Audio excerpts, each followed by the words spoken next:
दोस्तों, हिंदू धर्म में हम सभी रामायण की कथाएं से अच्छी तरह से वंचित हैं। माता सीता, श्री राम और लक्ष्मण जी के वनवास की कहानियां भी हम बचपन से सुनते आ रहे हैं। आज हम उन्हीं में से एक ऐसी घटना के बारे में बातें जो आपको सोचने पर मजबूर कर देगी। पैसे में दोस्त, हमारे सनातन धर्म ग्रंथों में इस बात का साफ साफ उल्लेख है कि बुरे कर्मों का फल हमें हमेशा बुरा ही मिलता है, फिर चाहे वह इंसान हो या फिर भगवान। और हां, तो आप सभी जानते ही हैं कि पुरुषोत्तम श्री राम ने अपनी पत्नी सीता को एक धोबी की बात में आकर अयोध्या छोड़कर जाने को कहा था। लेकिन क्या आपको पता है कि एक समय माता सीता ने बहुत बड़ा पाप किया था, जिसकी सजा के रूप में उन्हें गर्भवती स्थिति में अपने पति से दूर रहना पड़ा था। माता सीता ने कौन सा पाप किया था और कौन धोबी जिसकी वजह से माता सीता को वन में भटकना पड़ा था, इसकी जुड़ी कथा आपको हमारी आज की वीडियो में मिलेगी। ये वीडियो काफी इंटरेस्टिंग होने वाली है, इसे बिना स्किप किए और जब तक जरूर देखिएगा। दोस्तों, जिस कथा के बारे में मैं आपको बताता जा रहा हूं, उसका लेख आपको रामायण में मिल जाएगा। दरअसल रामायण कई भाषाओं में लिखी गई है। ऐसे में अलग अलग रामायण में कई तरह की दंत कथाएं मिलती हैं और ऐसी ही एकादम कथा माता सीता से जुड़ी हुई है, जिसके मुताबिक त्रेता युग में मिथिला नगरी में जनक नाम के राजवंश का राज हुआ करता था। जनक राजवंश के एक ही राजा थे, राजा शेर, जो एक बार यज्ञ के लिए जमीन जोत रहे थे। उसके समय जमीन में उन्हें एक छोटी सी कन्या मिली। कन्या के सुंदर नयन नक्श को देखकर राजा बहुत खुश हुए, इसलिए उन्हें इस्तेमाल करें। कन्या को अपनी पुत्री के रूप में गोद ले लिया और यही कन्या माता सीता ने नाम से जानी गई। जब सीता थोड़ी बड़ी हुई तो एक दिन अपनी सहेलियों के साथ अपने महल के बगीचे में घूम रही थी। अचानक उनकी नजर एक टोटे के जोड़े पर पड़ी, जो देखने में बहुत ज्यादा खूबसूरत थे। टोटे का जोड़ा एक पेड़ पर बैठकर सीता जी के बारे में ही बातें कर रहा था। उनके मुख से अपने भविष्य की चर्चा सुनकर बड़ा आश्चर्य हुआ। कहते हैं कि उनमें से भगवान श्री राम के लिए तोता बोल रही थी कि पृथ्वी पर श्री राम नाम से विख्यात एक बड़े सुंदर राजा होंगे।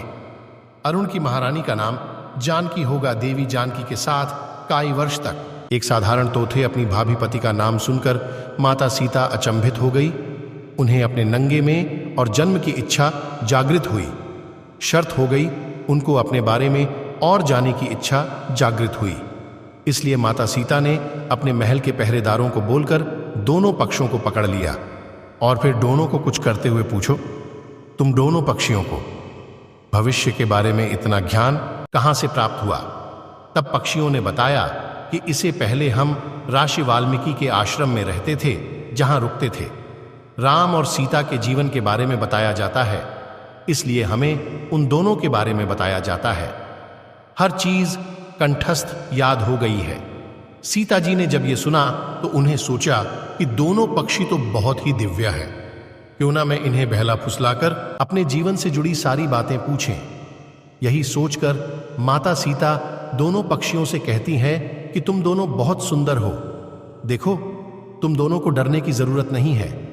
मैं तुम्हें कोई नुकसान नहीं पहुंच जाऊंगी। तुम बस मुझे यह बताओ कि राम कौन है और उनका विवाह जानकी से कैसे होगा।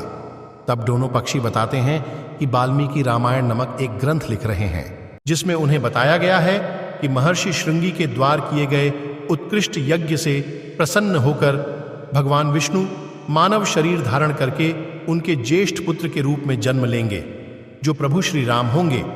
होने पर श्री राम महर्षि विश्वामित्र और अपने छोटे भाई लक्ष्मण के साथ हाथ में धनुष के लिए मिथिला आएंगे और वहां शिव जी के धनुष को तोड़कर जानकी से विवाह करेंगे। इतना सुनाने के बाद माता दोनों पक्षियों को बताती है कि जिस जानकी की तुम लोग बात कर रहे हो, मैं ही हूं। मैं सीता भी हूं और मैं जानकी भी हूं। तुम बताओ, मेरे प्रभु श्री राम कैसे दिखते हैं? इस पर नर तो माता सीता को बताया गया है कि श्री रामचंद्र का मुख कमल के समान सुंदर है। उनके नेत्र बड़े और खिले हुए हैं। उनकी नाक ऊंची और भुजाएं घुटनों तक जाती है। उनका कलशांख के समान है और उनकी सुंदरता का क्या वर्णन करूं। उनके गुणों का बखान तो 100 मुख वाला भी नहीं कर सकता। पक्षी आगे एक साथ कहते हैं, माता जानकी, आप धन्य हैं जो आपको रघुनाथ जी की पत्नी बनने का सौभाग्य मिला है। आपकी जोड़ी 3 लोकों में सबसे अद्भुत होगी। इतना सुनकर देवी सीता उनसे एक सवाल पूछती है और वाह, टोटे का जोड़ा उनके सवालों का जवाब देता है। और इस तरह से देवी सीता जी सवाल पूछती हैं और टोटे का जोड़ा जवाब देता रहा। लेकिन एक समय के बुरे दोनों टोटन की बात सुनकर सीता जी के मन में लालच आ गया। इसीलिए वाह दोनों पक्षों से कहाती, जब तक मेरा विवाह नहीं हो जाता तुम दोनों मेरे साथ राजमहल में रहोगे। इस पर नर तोता माता सीता से कहता है, मेरी पत्नी गर्भवती है, इसीलिए ऐसे समय में उसको जाने दो। हम दोनों एक दूसरे का भी योग सहन नहीं कर सकते, इसलिए आप मेरी पत्नी को जाने दीजिए। लेकिन माता सीता ने नर टोटे की एक भी ना सुने। इस पर माता सीता से गिड़गिड़ाते हुए कहा, मैं धर्मवती हूं ना आप मुझ में प्रतितरस खाएं। मुझे जाने दें, मुख्य अपने स्थान प्रति जाकर बच्चे पैदा करूंगी और आप चाहेंगे तो उसके बाद में फिर से यहां आ जाऊंगी। लेकिन देवी सीता अभी भी मां टोटे को छोड़ने के लिए तैयार नहीं थी। पैर माड़ा टोटे को गुस्सा आ गया और वह माता सीता को श्राप देते हुए कह दी है कि जिस तरह तुमने प्रभात में मेरे पति से मुझको अलग कर दिया है, वैसे ही घर व्यवस्था दौरान तुमको भी पतिविरोध सहना पड़ेगा। कर्मदा। तोता वही अपना प्राण त्याग देती है। तोता के प्राण त्यागने के बाद तोता भी अपनी पत्नी के वियोग में प्राण त्याग देता है।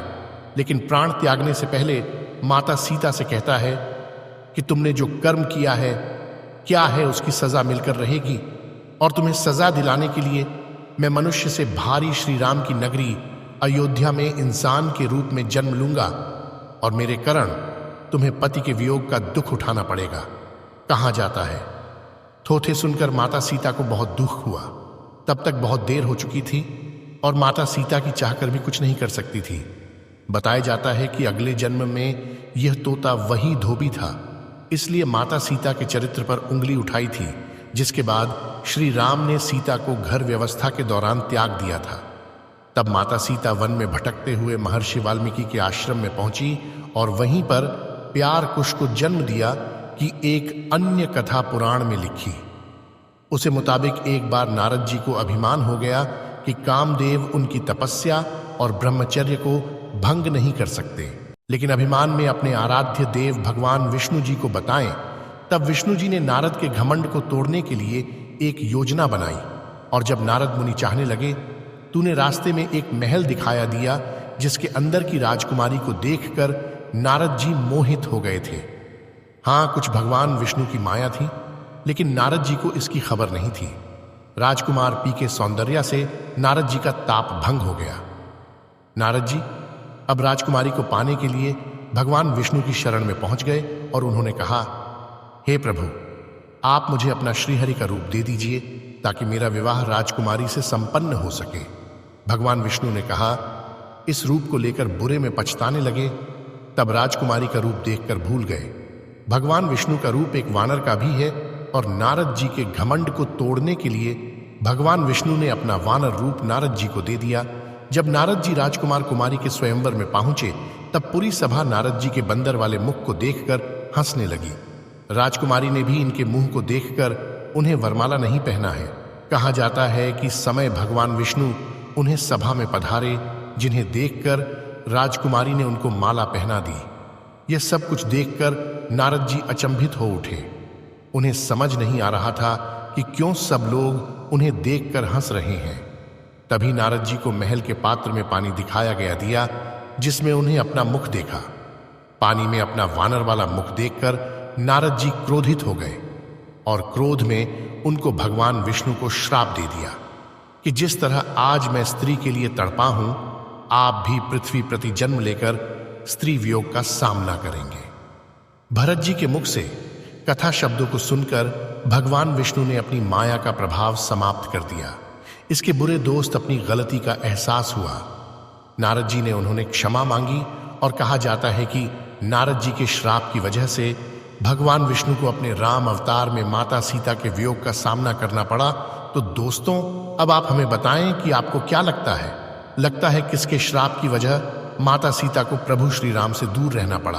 अपने जवाब हमें कमेंट करें, मैं दोस्त जरूर बताऊंगा ISI के साथ। आज के वीडियो में बस इतना ही। अगर वीडियो अच्छी लगी तो इस वीडियो को लाइक करें, शेयर करें और चैनल को सब्सक्राइब करें।